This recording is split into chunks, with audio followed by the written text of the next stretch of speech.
Hello दोस्तों, नमस्कार दोस्तों। आप देख रहे हैं एंटरटेनमेंट अमीर। दोस्तों आज की वीडियो में बात कर रहा हूं दोस्तों पावर स्टार पवन सिंह के बारे में बताने जा रहा हूं दोस्तों। उनका जो एक बवाल सॉन्ग आने वाला, काफ़ी जो साइड सॉन्ग होगा दोस्तों। तो बता दें दोस्तों, वीडियो का अंत तक देखिएगा, वीडियो इंटरेस्ट होने वाला है दोस्तों। वीडियो में सब जानकारी देंगे, कब और किस चैनल से रिलीज़ होगा दोस्तों।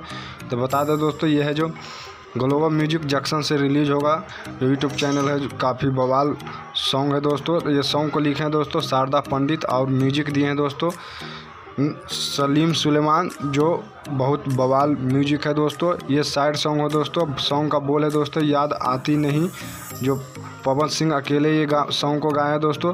पवन सिंह के साथ वीडियो में नज़र आएंगे प्रियंका खेड़ा, जो बहुत अच्छा एक्टर है दोस्तों। तो वीडियो कैसा लगे दोस्तों? अच्छा लगे तो लाइक और शेयर जरूर कीजिएगा दोस्तों। चैनल सब्सक्राइब नहीं किया तो सब्सक्राइब कर लो दोस्तों।